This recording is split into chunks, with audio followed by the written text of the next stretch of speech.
26 जनवरी आएगी तो कॉलेज में लड़कियों का डांस होगा। कीमत होती है, हमारी नजर में ये कीमती है, इसलिए इसे छिपा छिपा के रखा गया है। मैंने कहा इस्लाम की नजर में औरत गोल्ड से भी ज्यादा कीमती है, इसलिए इस्लाम ने औरत को छिपा छिपा के रखा है। और फिर इन दुनिया वालों से पूछो, मैं पूरी दुनिया की आंखों में आंखें डाल के बात करता हूँ कि कह रहे हम औरत को प्रमोट कर रहे हैं, आगे बढ़ा रहे हैं, बता किधर बढ़ा रहा। 26 जनवरी आएगी तो कॉलेज में लड़कियों का डांस होगा, यही प्रमोट कर रहा। मैं गलत कह रहा हूं तो जाके देख लेना। 15 अगस्त आएगा तो लड़कियों का डांस होगा। 15 अगस्त 26 जनवरी लड़कियों का डांस दिखाने के लिए नहीं था, बल्कि जिन्होंने हिंदुस्तान की आज़ादी के लिए अपना खून बहाया है उनकी तारीख बताने का दिन था, उनकी कुर्बानियां बताने का दिन था। आज तकरीरें होती, कोई भगत सिंह पे तकरीर करता, कोई गांधी पे तकरीर करता, कोई अशफाकुल्लाह खान पे तकरीर करता, कोई मौलाना मोहम्मद अली जौहर पे तकरीर करता, कोई मौलाना मोहम्मद अली शौकत पे तकरीर करता। मेरी जनरेशन को, मेरे नए बच्चों को, मेरे इन नौजवानों को पता चलता इस मुल्क के खातिर कितनी कितनी बड़ी कुर्बानियां दी गई हैं, मगर नहीं। कह रहे हम प्रमोट कर रहे हैं, नचा के प्रमोट करना चाहते हैं आप। तू बता के तूने औरत को क्या दिया? तो इस्लाम कहेगा जब नबी दुनिया में तशरीफ ना लाए थे तो इन औरतों को, इन लड़कियों को जिंदा दफन कर दिया जाता था। बोलो किया जाता था कि नहीं किया जाता था? मेरे नबी दुनिया में तशरीफ ना लाए थे तो लोगों शादी 3 तरह से होती थी। 3 तरह से सुन लीजिए। एक तो शादी का तरीका यह था कि जिस लड़की की शादी होती उस लड़की के साथ 10 लोग कम से कम बलात्कार करते, 10 लोग। और उसके बाद जब वो उम्मीद से हो जाती, पेट से हो जाती, तो फिर उन 10 को इकट्ठा किया जाता। वो लड़की जिसकी तरफ इशारा कर दी थी मेरे पेट में इसका बच्चा, उसके साथ शादी होती। ये गंदा तरीका था। एक तरीका यह भी था जो आज शादियां होती हैं दोनों की रजामंदी से, मगर जब मुस्तफा आए तो मेरे करीम मुस्तफा ने इन बेटियों को वो इज्जतों के ताज पहनाए हैं। फरमाया किसी के घर में बेटी पैदा हो जाए तो रहमत की निशानी है, जवान हो जाए शादी कर दो तो हज का सवाब मिलता है, और मां बन जाए तो मां के कदमों के नीचे जन्नत है। मेरे मुस्तफा ने दिया, खुदा की कसम इन बेटियों को ये इज्जतें मेरे मुस्तफा ने दी है। नबी की शरीयत पे तो सबको अमल करना चाहिए, मगर इन बेटियों को कुछ ज्यादा ही अमल करना चाहिए। जब मेरे नबी दुनिया में तशरीफ नहीं लाए थे, अगर किसी का शौहर मर जाता उस औरत को मनहूस समझा जाता, उसके बर्तन अलग कर दिए जाते, उसका रहना सहना अलग कर दिया जाता, उसे बस्ती से निकाल कर जंगल में डाल दिया जाता। इसका शौहर मर गया है, ये मुंह लगाने के काबिल नहीं है, बस्ती में रखने के काबिल नहीं है, ये इससे मामला रखने के काबिल नहीं है, उसे अलग कर दिया जाता। मगर मेरे मुस्तफा ने सबसे पहली शादी की तो ऐसी औरत के साथ की जिसकी 2 शादियां पहले हो चुकी थी।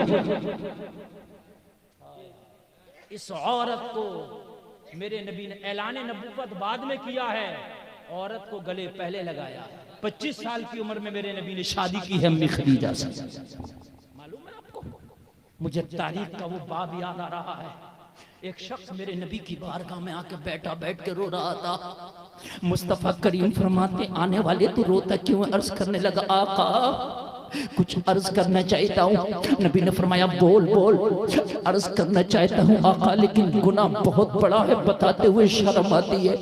नबी ने फरमाया बयान का। अर्ज करने लगा आका इतना बड़ा गुनाह है कि बयान करने में शर्म आती है। नबी ने फरमाया बयान का।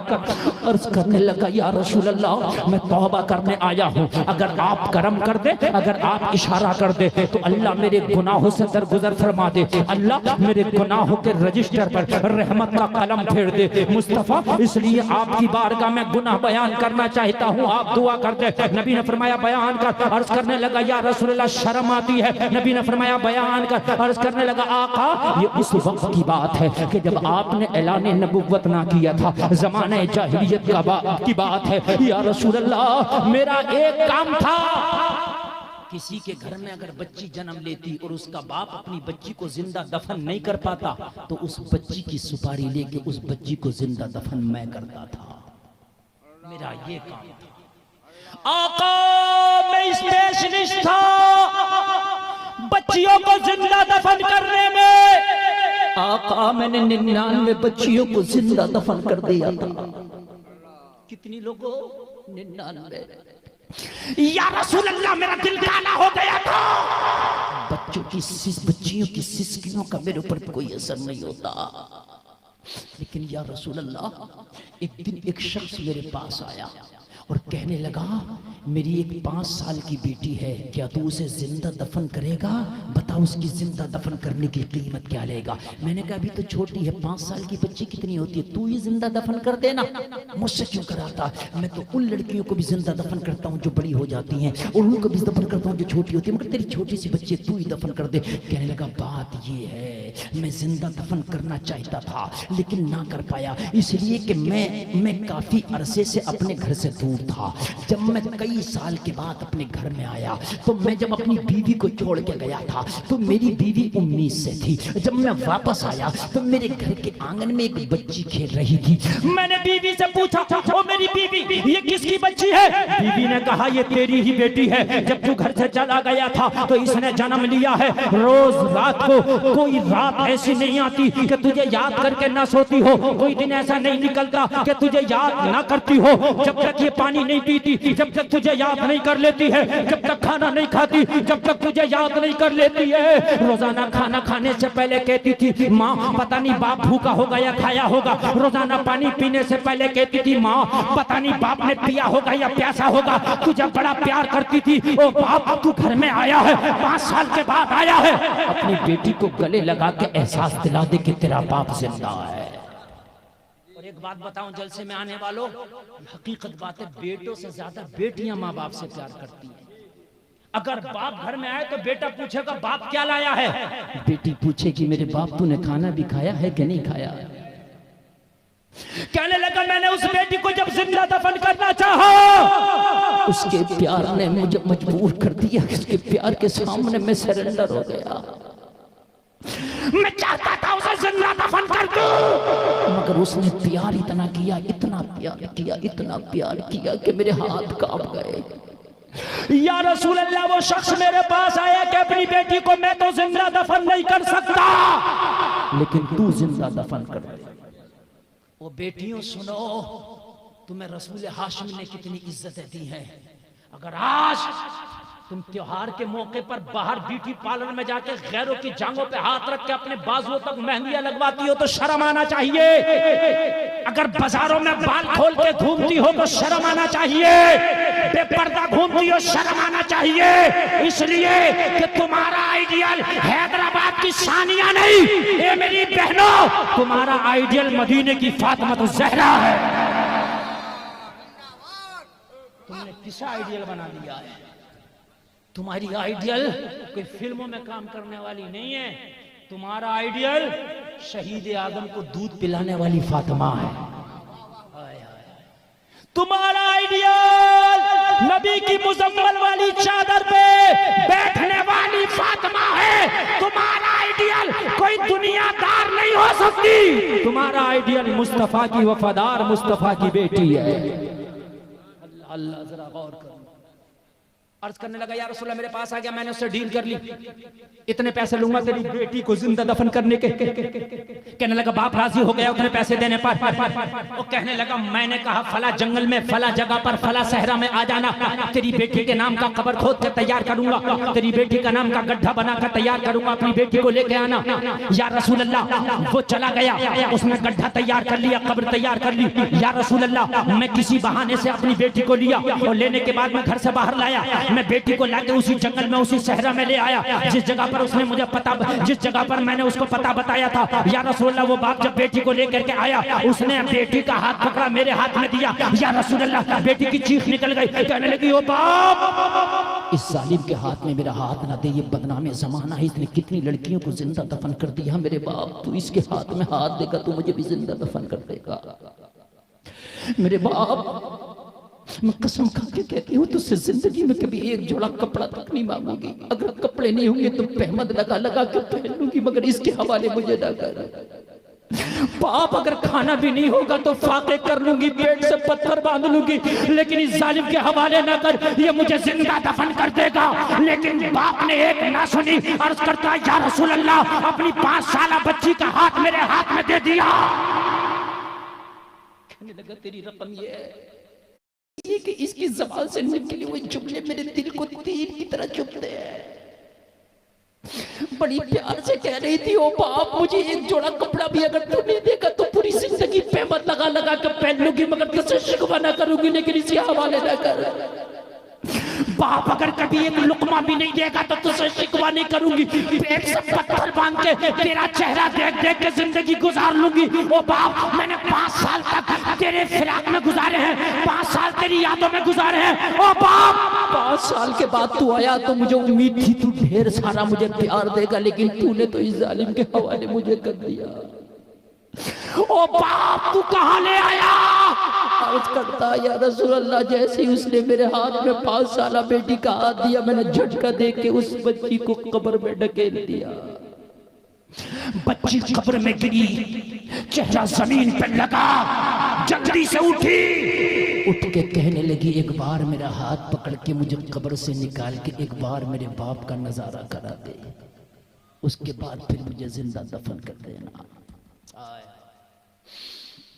बेशक बेटियां माँ बाप से बहुत मोहब्बत करती है, ये रहमत की निशानी है।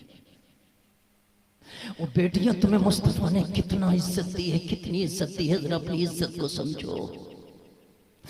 बाप जाने लगा या रसूल अल्लाह, तो बेटी कहने लगी मुझे दफन कर देना, मगर एक बार मेरा हाथ पकड़ के ऊपर को निकाल ले, एक बार बाप का नजारा करने दे। 5 साल तक इस बाप का इंतजार किया मैंने, 5 साल।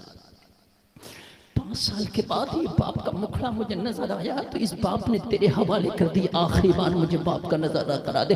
या रसूल अल्लाह, मैंने उस लड़की की एक ना सुनी, जिस कुदाल से मैंने कब्र का गड्ढा खोदा था उसी कुदाल को उठाया और मैंने लड़की के सर पे दे मारा। 5 साल की बच्ची सी कुदाल जब सर पे लगी तो सर से खून निकलने लगा, बच्ची जमीन पे गिर के बेहोश हो गई। या रसूल अल्लाह, लड़की के जब कुदाल लगी खून निकला तो बेहोश होने से पहले, जमीन पे गिरने से पहले लड़की की जबान से एक जुमला निकला था, ए मेरे परवरदिगार, वो तेरा रहमत वाला नबी कब आएगा जो हम बच्चियों को जिंदा दफन होने से बचाएगा। ये जुमला जब लड़की की जबान से मैंने सुना तो मेरे हाथ कांप गए, मेरे पैरों में लर्जा आ गया। या रसूल अल्लाह, मेरा दिल कहने लगा इस 5 साल की बच्ची को नबी के आने का इंतजार है, तू कितना बड़ा जालिम है कि तू भूल गया मैदान महशर में मुस्तफा का सामना भी करना होगा। आका मेरे हाथ कांप गए, कब्र में मिट्टी ना डाल सका, वापस आ गया, मिट्टी ना डाल सका, वापस आ गया। और वापस आ गया या रसूलुल्लाह, मैंने आपके बारे में मक्का वालों से पूछा, लोगों रहमत वाला नबी क्या आ गया? मक्का वालों ने कहा रहमत वाला नबी आ गया, बरकत वाला नबी आ गया, नबियों का सरदार आ गया, लोगों बेकसों का कस आ गया, बेबसों का बस आ गया, गरीबों का हामी आ गया, कमजोरों का मसीहा आ गया, तो है कहाँ?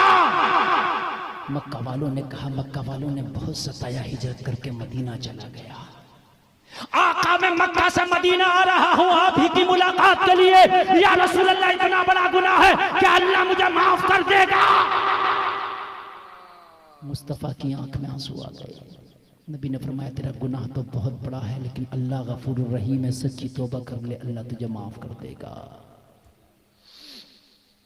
लेकिन मुस्तफा उठ गए उस वक्त उसके सामने से। लोगों, इन बेटियों को जितनी इज्जत खुदा की कसम मजहब इस्लाम ने दी है ना, इतनी किसी ने नहीं दी। किसी ने इन बेटियों को नचाया है, किसी ने इनको बढ़ाना किया है, किसी ने इनकी इज्जतें लूटी है। अभी चंद साल हुए दिल्ली में एक चलती बस में एक बेटी का बलात्कार हुआ था, आपने सुना होगा। उन आरोपियों को फांसी की सजा भी हुई। एक बहुत बड़ी मीटिंग हुई थी, उसमें हर मकतबे फिक्र के बड़े बड़े लोगों को दावत दी गई थी, हर मजहब के जो है रहनुमाओं को बुलाया गया था, बड़े बड़े धर्म गुरु थे, सब अपनी अपनी राय पेश कर रहे थे कि लड़कियों को कैसे बचाया जाए, उनकी इज्जत की हिफाजत कैसे की जाए। तो किसी ने राय पेश की कि बलात्कारी के लिए सर काटने का जो है कानून लाया जाए, किसी ने कहा 100 कोड़े मारने का कानून लाया जाए, किसी ने कहा उम्र कैद की सजा उसको सुनाई जाए। अपनी अपनी अलग अलग राय पेश कर रहे थे। लोगों कान खोल के सुनो, उसी में एक तमिलनाडु का पंडित बैठा था, वो खड़ा हुआ और खड़ा होके बोला, लोगों अब नया कानून बनाने की जरूरत नहीं है, लड़कियों के हिफाजत के लिए कानून बन चुका है, उस पर अमल करने की जरूरत है। सबने बैक जबान होके कहा था, पंडित जी वो कौन सा कानून है जिस कानून से लड़कियों की हिफाजत हो जाएगी? तो पंडित ने जवाब दिया था,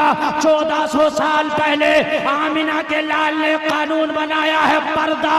अगर लड़कियां पर्दे को फॉलो करने लगे तो इनकी इज्जत की हिफाजत हो जाएगी। नारे तकबीर।